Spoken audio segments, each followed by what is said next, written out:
Happy New Year, everyone. Googlization Nation. Ira Wolfe here, and as you see, I got Enrique Rubio. Will be joining me very shortly from Manhattan, New York. He's on the road, Yeah. so he'll be back. We'll do that. But we're gonna wish everybody a really happy New Year. Really exciting time. I'm sure you've seen a lot of posts that I've had out over the last few days, and my new book, Recruiting in the Age of Googlization, is second edition is going live. It actually is live, but it should be available. And we've had a lot of people getting the free order, so I want to let everybody know if you want a free copy of that. I pre-purchased 1,000 copies, so for the first 1,000 people, you'll get the book for free. So you can go to join.googlization nation. I'll get that slide up here in a little bit here. Googlization Nation's going great. We got a couple hundred new people that joined us lately, and we're going to be talking about hacking HR, which is blowing me away on building a global community. But we got Enrique, who was, I guess we met just about a year ago on the podcast through Keith Yes. Campagna. Yeah, we So, did. yeah, we'll be talking about that. You got some amazing events up there. Let me see what other things I might have missed here. But we are live on LinkedIn. We're live on Facebook and YouTube. If you have any questions, let us know where you're calling from. If you have any thoughts, trends, you want to pitch any questions to us, get our feedback, our comments. And I guess we'll see 12 months from now if we're right on any predictions or forecasts that we have out there. But please, let's make this as interactive as possible. Let's comment and chat, and we'll go from there. So Enrique, welcome. Thank Welcome you. to the East Coast too.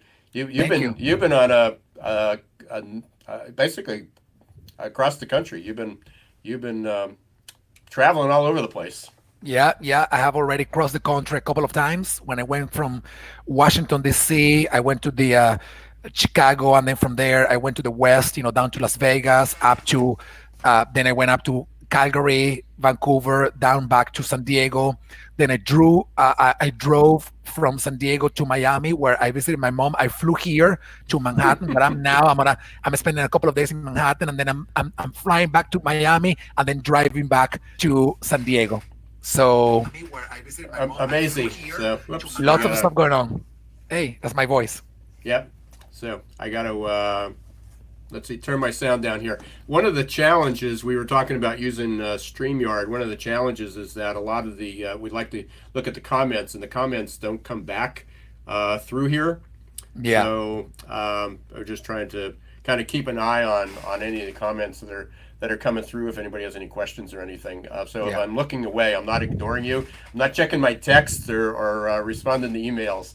I'm just trying to keep up with any comments or questions got people. But let us know where you're calling from. Hey, Enrique, right before the show, we had a small chat, and you've had amazing success. Last year, you were on the show. You were on Geeks, Geezers, and Googlization podcast, and that was either the end of February, early March. I know you met Keith Hmm. Campagna, my co-host on the show. I think at HR Tech or one of the conferences early in the year. And at the time, you had like 6 chapters, Hmm. and you were talking about, you had ambition. I can't remember what your goal was, but you ended up with right now you have 80 chapters, Hmm. right? And some of those are a lot of them are U.S., but I think a couple are global.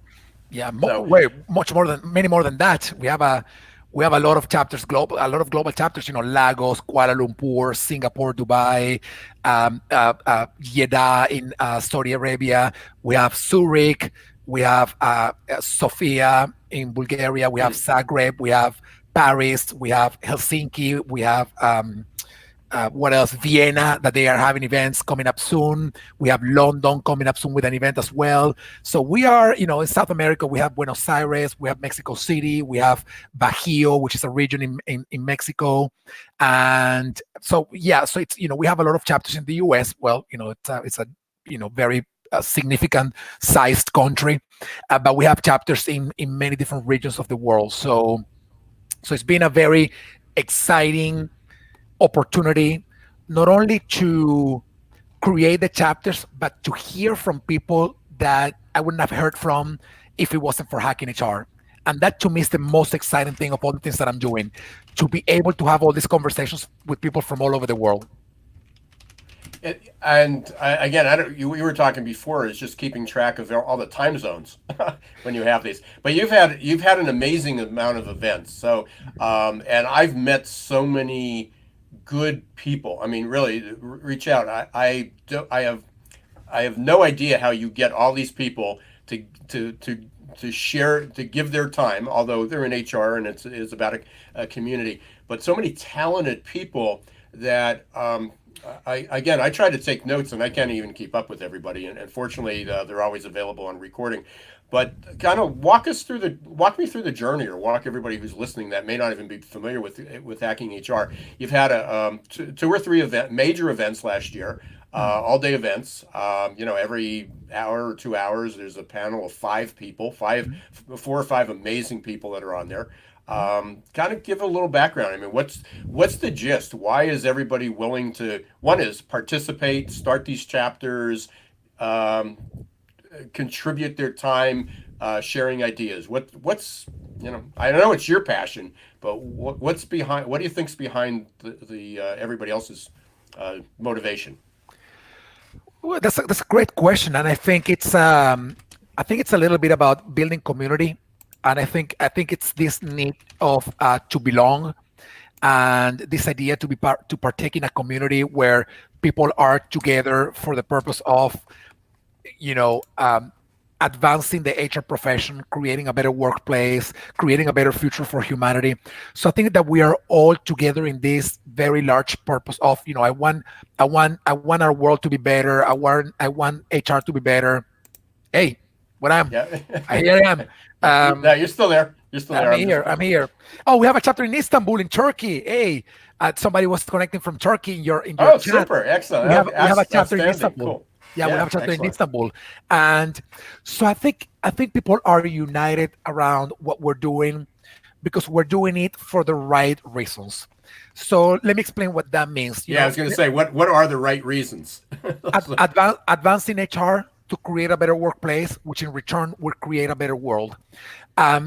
Besides politicians and business leaders, I believe that the next group of people that have the most amount of impact in everything in life is human resources people, because for every HR person you are impacting, if you do your job well, you are impacting two, three, 400 people at the same time because of your job. So besides politicians and business leaders, I think HR people have the most amount of impact in the workplace. So the right reasons are, or is, that as you create a better HR, you also create a better workplace, which in return creates a better future, a better everything for humanity.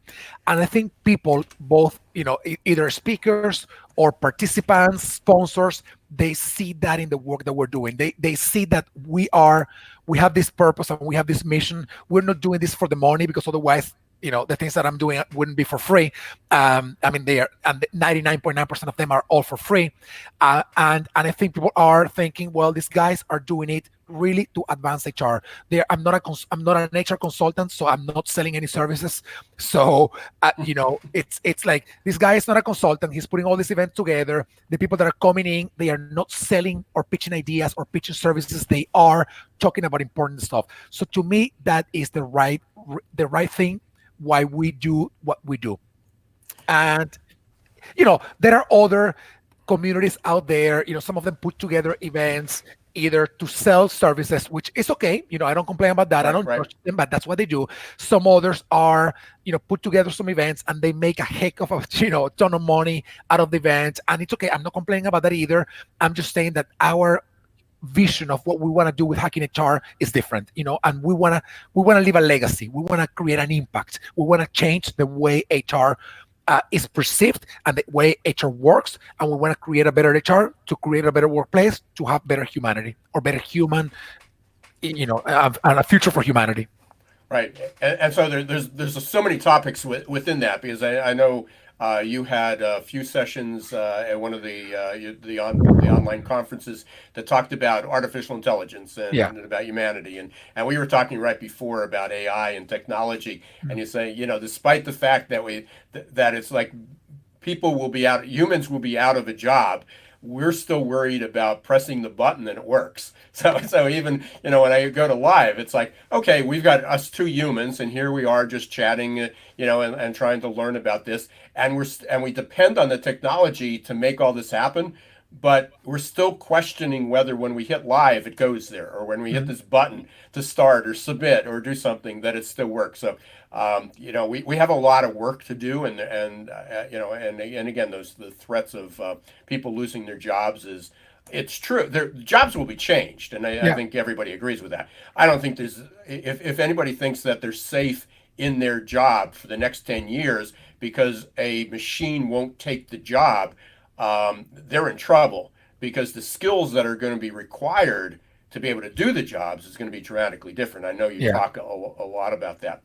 yeah. But as you go across the country and around the world, obviously we have people listening from all over the place.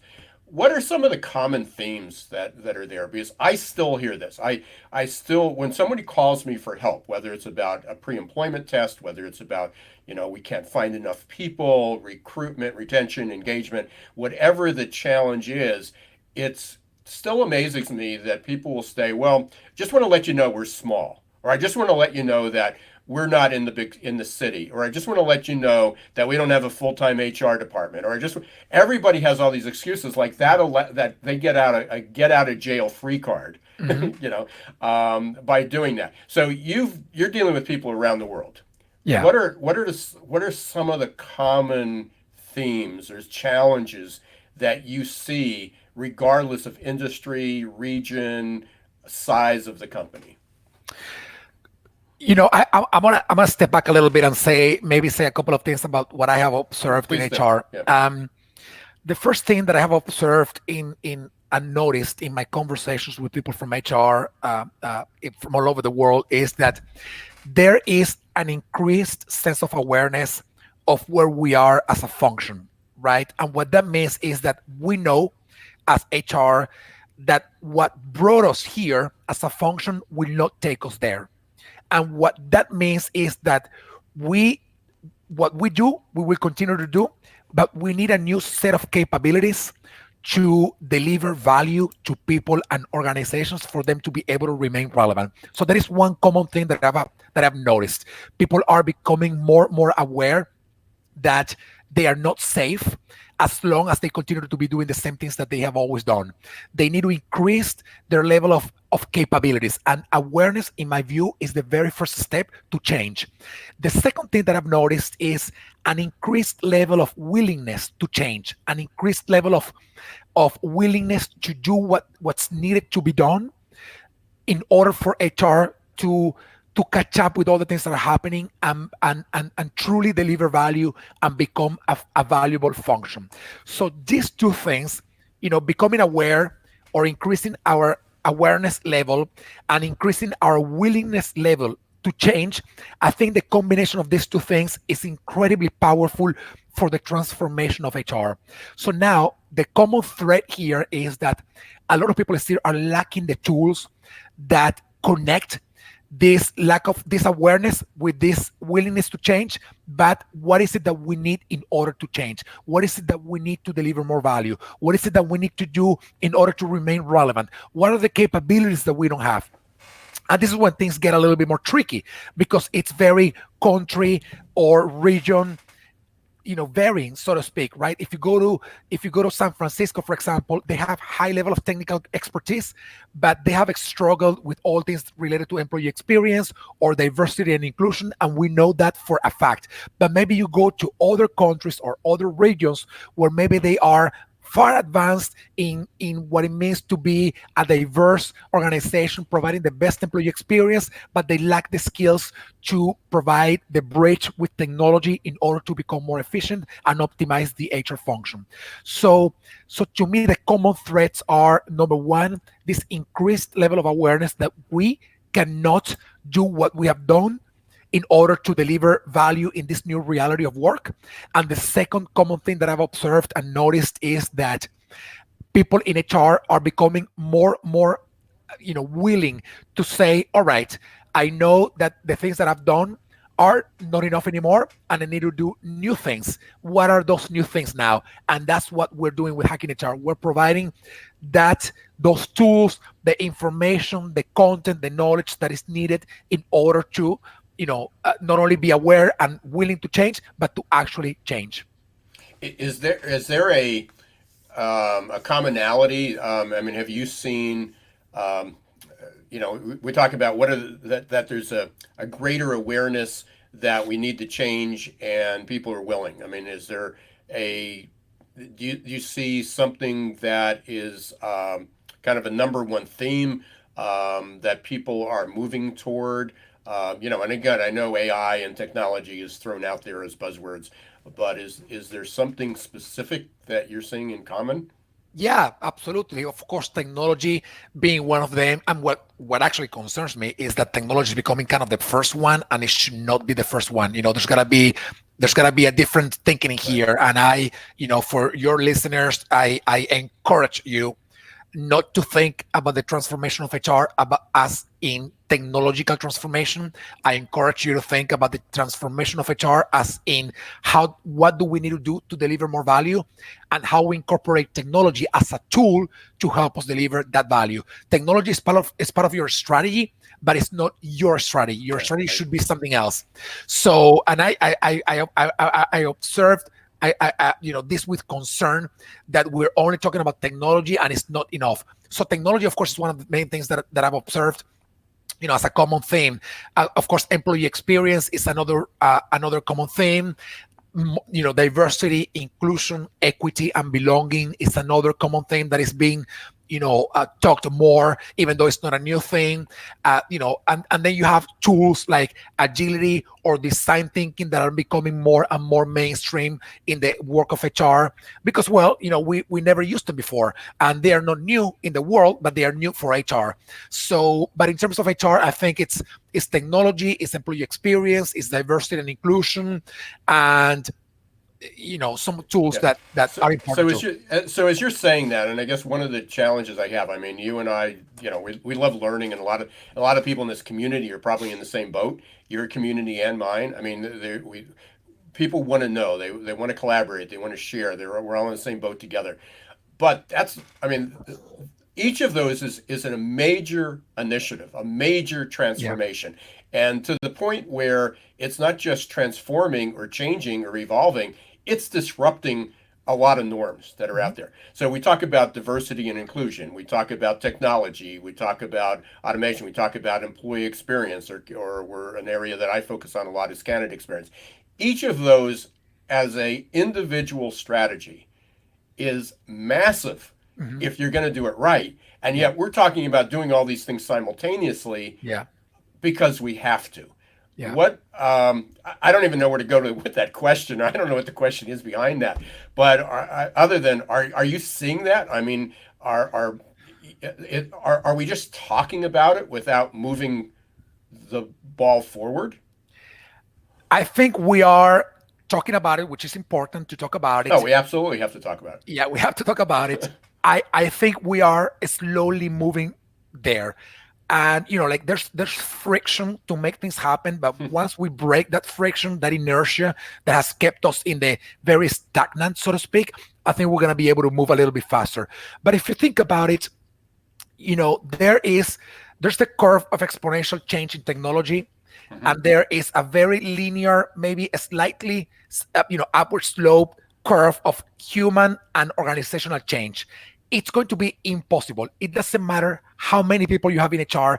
It doesn't matter if you have the most innovative HR people in the entire universe coming to your organization. It's going to be impossible for them to be able to catch up with all the things that are happening in technology. So do not try to do it. That's all I'm saying. Do not try to do all of these things simultaneously, because then you're going to get yourself in a very complicated space where you're going to be doing everything halfway and not doing things in a full way, but in a great full way, so to speak. So all I'm saying here the thinking here for HR is, what is our business strategy? What is our organization trying to do? How do we make sure that we ensure the sustainability and the long-term longevity of this organization? So once we think about that, is what are the main obstacles from HR that are preventing our organization to do that. And maybe you say, you know what, we got two things. Candidate experience is one of them, and the second one is human centered employee experience. So for you it's like, well, you know what, our problem is not attracting people, our problem is that people are turning over extremely quickly. So yes, I know we have to think Great about point. candidate experience, but let's begin with employee experience, and then we go to the next thing. So Prioritizing, right? yes, because otherwise it's going to be impossible for any organization to be able to do anything in this fast moving pace, kind of reality. Now, the underlying principle here that I want your listeners to think about is that we live in a very chaotic and complex world. And one thing that HR does not like is complexity or chaos. HR likes control and order. And in my view, the leaders, the HR leaders that are, even the business leaders as well, but the HR leaders that are going to be able to survive in this new reality of work are those who embrace the fact that the world is messy, that the world is chaotic, that the world is complex, and you operate within those parameters. So what I'm saying is, do not, from the HR perspective, do not try to control all the variables of all the work that you're doing, because that is not possible anymore. I mean, we gotta understand that sometimes we're gonna put forward a process or a project or a policy, and maybe the result is totally different from what we expected. We gotta be ready to change very quickly, because it's okay that it's not that it didn't work the way we wanted. The world is messy, the world is chaotic, and the result of the things we do may not be the results that we wanted. So anyway, all I'm saying here is just keep your eyes in two things, or your mind in two things. Focus on the things that truly deliver value. And by that, I mean remove obstacles and leverage on opportunities to make sure that your business remains sustainable and thriving in the long term, on the one hand. And on the second hand, embrace the fact that the world is messy, and in HR or any other place in the organization, we will not be able anymore to control anything, because the world is messy. Well, and well, you're speaking my language there, and that's why we connected so well off the beginning. But my TED talk topic was about VUCA, VUCA, which is volatile, uncertain, complex, ambiguous, what you just described. But Yeah, that goes back to my other question as well. Is that, and you summarized it, really well. You need to prioritize, yeah, but the challenge is also that things keep moving yeah, because you've made diversity and inclusion or employee experience or automation or whatever it is, whatever topic, whatever initiative you decided is going to be your focus for 2020. It doesn't mean that you can't take your eye off the ball on all these other things as well, oh, yeah, because the environment, our ecosystem is changing. yeah, And if you go, okay, this is our 2020 vision or strategy, this is our 2021, this is our 2022, you've got this great plan, but by the time you get to 2021, it may not be your priority anymore, yeah, yeah, because everything is just changing fast. And that's the biggest struggle I see, is people talk about, well, we're planning to do that, or it's on the agenda, or we're putting it into the budget. yeah, um, and that's where I talked before about, are we talking a lot about things, but people lack, I don't want to say the urgency, but that just means moving fast. But they lack the understanding of how fast things are changing. Again, living in that VUCA world, volatile, uncertain, complex, and ambiguous. yeah. And I want to give you an example of that, Ira. That I think it's. I always use the same example, and I think it's a fantastic example of how things change pretty fast. And I think we spoke about this in the podcast last year. General Electric, developing engines for airplanes. It used to take about a year, a couple of years to develop a model of an engine, to test it out and do all the things that they needed to do, right? Because materials are expensive, engineering is expensive, making something happen, physically creating it is expensive. So imagine that you are the leader of an engineering team in General Electric, 5 years ago, and you come to HR and you told them like, hey guys, we're gonna take a couple of years to develop this new engine. I'm gonna need a couple of engineers. You in HR, you would think like, okay, well, I have 2-3 months to bring the engineers on board. So now with 3D printing and like computer design, so the same company now is taking 2 weeks to do the same thing that they used to take 2 years to do before. So now they come to HR and they say, hey guys, it's not 2 years anymore. Now it is 2 weeks. So I need the engineers. So for you, if your reality was before that you were focused on maybe developing the best employee experience, and now the business is coming to you saying like it's not 2 years anymore for recruiting people. Now it is 2 weeks. Now your priorities change. So now how do you resolve that? And to me, there are two key aspects on how to respond to this question. Number one, you have to keep not only an open mind, but a very curious mind about what your business is doing. I went to this conference once, Ira, and I was going to speak about artificial intelligence. But before speaking about artificial intelligence, I asked the audience one question. And the question was, can anybody tell me how many of you, raise your hands, how many of you really, really, really know what your business is about and what your business is doing right now, where it is going? I don't think more than 5% of the HR folks participating in that conference raised their hands. And I told them, like, we're going to be talking about artificial intelligence and you don't even know what your company is about, what your organization is about. So we got to go back to the basics. And the basics is you got to keep a very open mind, a very open eyes and ears to what your organization is doing. And to do that, you need to listen. So that is one thing to resolve this question that you're talking about. And then the second thing is that I don't think HR can do this alone anymore. I think HR needs a community of support, a network of support within the organization to be able to say, well, it's employee experience one day, now it's recruitment, now it's the other thing. So how do we do this? It is integrating people that are not necessarily in HR, but they come with great ideas on how to make it happen. So if we're able, from the HR perspective, to keep an eye on what we're doing, but also in what everybody else in the organization is doing, and if we're able to integrate other folks within the organization to help us out, deliver more value, I think we're going to be in a great place to say, to be agile and to change priorities through the year as change out there. So there's two things that you said there, and I hopefully I'll remember them both. The one, well, there's three things. One is you mentioned curiosity, and that has been one of my drivers. One of the things when we're looking to hire people, screen people, especially key roles. The one thing that I've looked at for years is how curious is that person? Not just open-minded. Yeah. You can be open-minded and not be curious. But how curious are they? Do they ask questions? Do they do due diligence? Do they explore? And that's really important. And I'll put a shameless plug in here.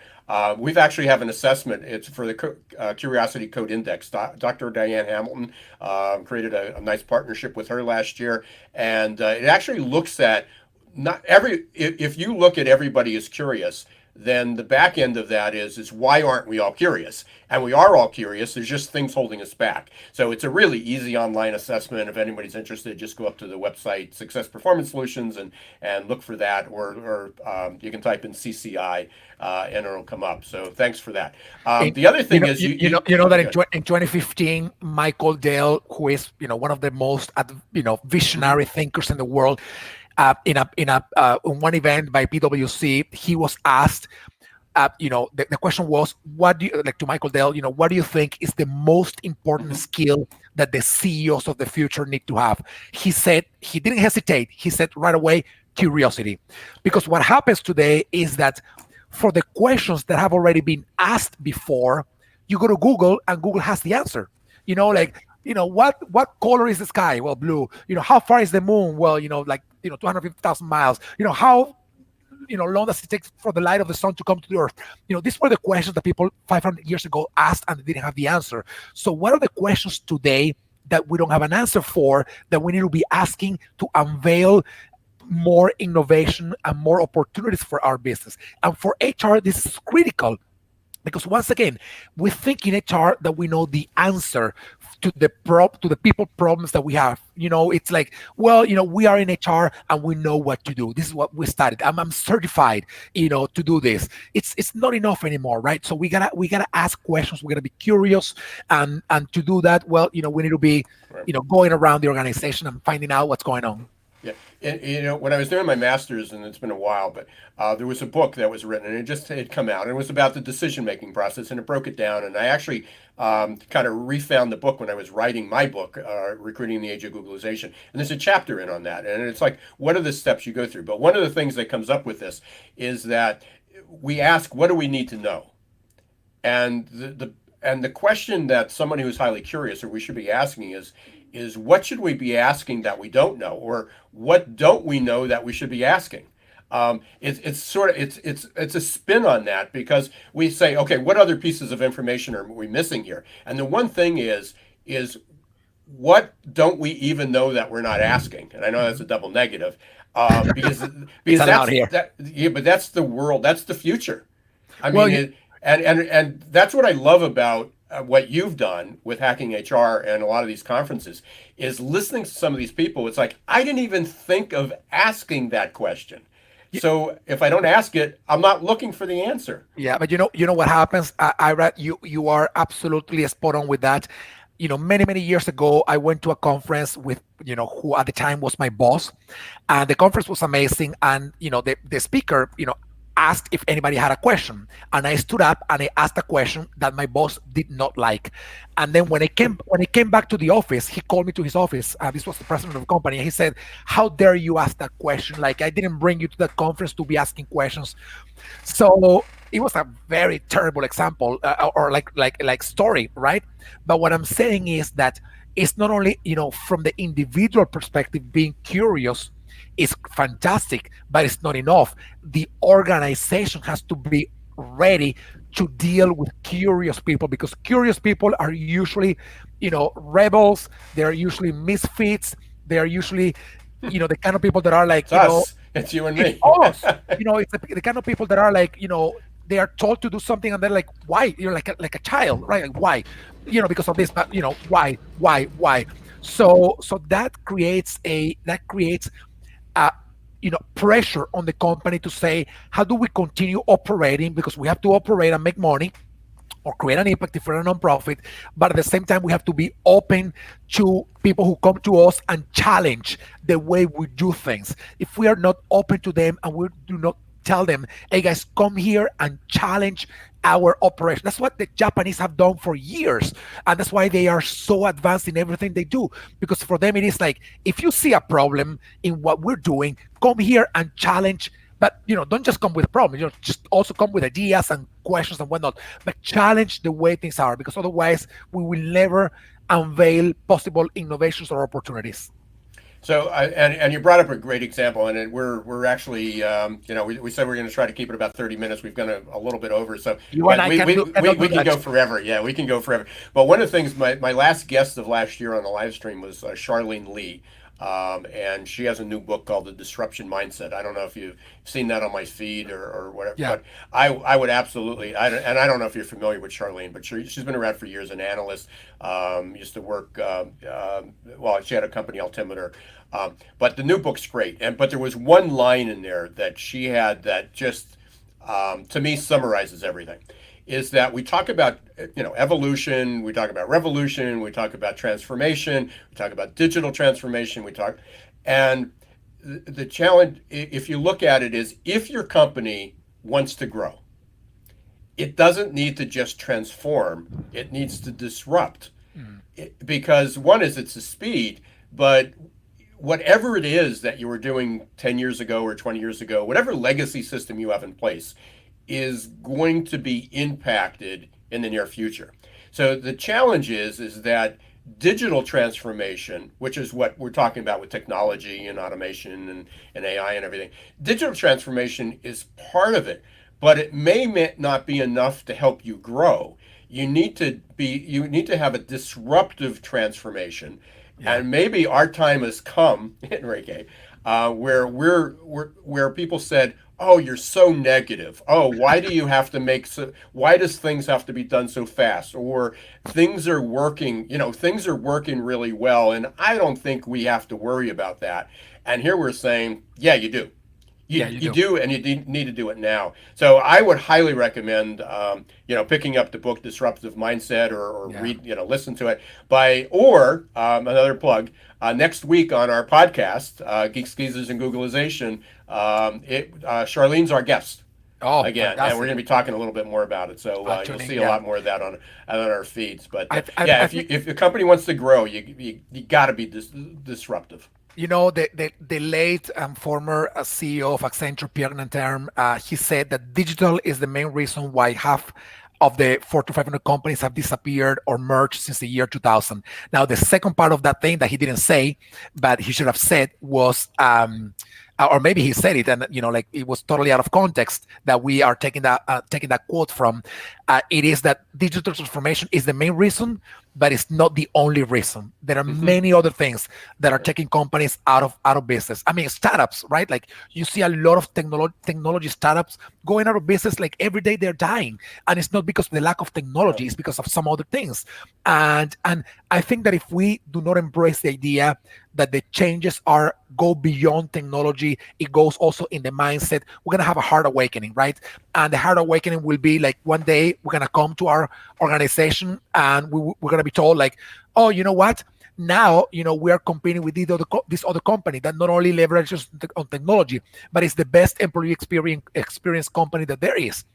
So I think we have to embrace the idea that in this messy, chaotic world, technology is a very significant piece, but it's not the only piece. There are many other things that we got to think about. And I believe that it all starts with us thinking differently. And I'm going to connect this with what I said at the very beginning. Uh, it's becoming more aware of what we are and what we lack, and becoming more willing to change. If you see people that are like, you know what, this is the way we've done it. Every year we do it the same way, and why are we going to change? This is a successful process. I mean, why are we going to change? You know, Steve Jobs would have been very mad at that. Rightly so, because we get so accustomed to the way a process works and the way that process delivers value that we think this process is the holy grail of the processes, and we never need to change it. And in this world today, there's no holy grail of anything, Yeah. right? It is you got to think about those processes always from a different perspective and try to destroy them to see if they can really withstand the forces of this new reality of work that are transforming and disrupting and revolutionizing everything that we do. So just think differently, become more aware of what you are and what you don't have to deliver value, and be willing to change, be open-minded to change, and be curious to know the kind of things that you need to be doing in order to change. This is for and, HR and and non-HR folks as well. and I know you've got so many offerings to be able to help people do that, to get on Yeah, this ride, to increase the self awareness. yeah, So tell everybody a little bit about what you have coming up. I know you got a couple events coming up. You're in New York City right now, in Manhattan, just to kind of look for a venue for a yeah. future event. But you've got a couple other events that are online. They're free. Nobody has to travel for them. I highly recommend them. So I have your website up here, Yeah, and I know you promote a lot of it in LinkedIn as well. So yeah, I'd encourage people to connect with you and Hacking HR on there. But tell us about some of the events. yeah. We got a couple of great events lined up. The first one is the HR Tech Startup Week, which is going to be at the beginning of February. We're bringing 50 HR tech startups to talk about what they're doing and give people opportunities to know what they're doing. So it's going to be a great event. It's going to be a very fast-paced thing. Every startup has only 10 minutes, but we're doing it for free, and we hope to put this resource available to them and to the audience who's always asking, like, what HR tools are available out there. And then the second thing that I want to advertise is our 2020 signature event, which is the HR Innovation and Future of Work Global Online Conference and Workshop. It's a very long name. It's going to be at the beginning of March. This is, to me, the most important, the most significant event that we've ever done. We're hoping to bring 10,000 people for the participants to the event. We're bringing more than 150 speakers, 4 days, all online, all free. You're gonna get credit for SHRM and for HRCI. So just join us. It's gonna be a great event. And keep an eye on my LinkedIn profile. Keep an eye on our Hacking HR LinkedIn profile. We are getting closer to 60,000 followers now, which is fantastic. And keep an eye on our website. We're coming with an amazing offering this year. And one more thing, Ira, if I may say so, Absolutely. Go ahead. we have we just launched, well, just 4 weeks ago, we launched a program called Grow. Grow is going to be, it is the first global community for HR leaders who are getting ready to become CPOs or CHROs. We're bringing an amazing group of mentors, like incredible group of mentors to the program. And it's going to be a 12-month program. Every month we're going to have one topic discussed 2 times by different mentors, and people are going to be coming together in communities discussing about things that we're going to be telling them to discuss about. Of course, it's a guided learning program, so it's fantastic. This one is not for free, but you go to the website, go to Hacking HR, go to communities, and under Grow, you're going to see what we're doing. This is an amazing opportunity if you are an HR leader getting ready to become a CPO or CHRO over the next 1, 2, 3, 4, 5 years. This is an amazing opportunity for you to start, creating what you need to create in order to become and to be successful in that function. So an amazing offering that we have. A lot of things for free, and some of them, well, not for free, but very affordable for our community. And then you have all these chapters, and again, we Oh have yeah, people worldwide. So and they're listed on your website, right? they are. Yes, They're yeah. So and we're trying to reach 200 cities by the end of this year. It's a hard goal to achieve. I don't even know we're going to be able to do it just this month, though. We have like 10 or 15 new cities that we are probably including. It's very, hopefully we can make it happen. But great stuff happening. So join this community. Join Hacking HR. It's free, and you're going to have a lot of fun and learn a lot. hey, amazing, fast. Again, I warned everybody this was going to be super fast paced and a lot of good topics. So I appreciate you being here. Again, go up to hackinghr.io. Check out Hacking HR on LinkedIn. It's an amazing site. Hook up with Enrique. You're going to get again. You'll get updates on this all the time. And again, I've learned so much from being part of it. So I hope to continue sharing that. So again, Happy New Year. Wishing you the best. Hopefully we'll get to meet face to face one of these days. Next time you're on the East Coast, or maybe when you have this event coming Yeah, up in the spring. yeah, We'll be able to do that. Just a reminder for everybody, you can also join Googlization Nation. That's also free. Again, we focus primarily on candidate experience, employee experience. Just launched my new learning hub, Recruiting in the Age of Googlization. But by joining, if you go to join.googlizationnation.com, you'll have the option to get a free copy of my new book, the second edition of Recruiting in the Age of Googlization. You'll get both the paper copy, we'll be shipping it out to you, and also the digital copy. So please do that. Hopefully you can share that too, Enrique, with your with Hacking HR. absolutely. Yeah. Any I don't know what other closing comments we got here. We covered a lot of territory. Oh, I know one more thing. If you go to the Googlizationnation.com, you'll also get notices. We got our first podcast of 2020 tomorrow. Geeks, Geezers, and Googlization, 1 p.m. W4CY.com. And then I've got a couple live streams next week. We got Jeannie Meister. I Nice. actually met her through you, through one of the events. So It we're works. doing, yeah, we're doing a live stream next Monday, and then Tuesday, doing another live stream with Kevin Grossman and Jerry Crispin. And we're talking about the talent board's research, and I'll just throw this out as a teaser.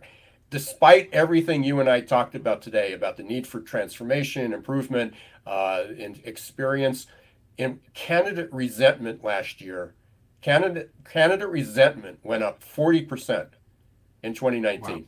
So, despite everything that we're doing, the talent board research report showed that basically we have a long way to go, and that's hopefully what we're both trying to improve and get everybody on board. Yeah. So, one final thing: make sure you join Googlization Nation. Let me find where your link is here for Hacking HR. And Enrique, safe travels. I know you're headed Thank down you. to Florida to see some family. After this, appreciate you carving some time out on your Thank busy you. schedule, and we'll see you.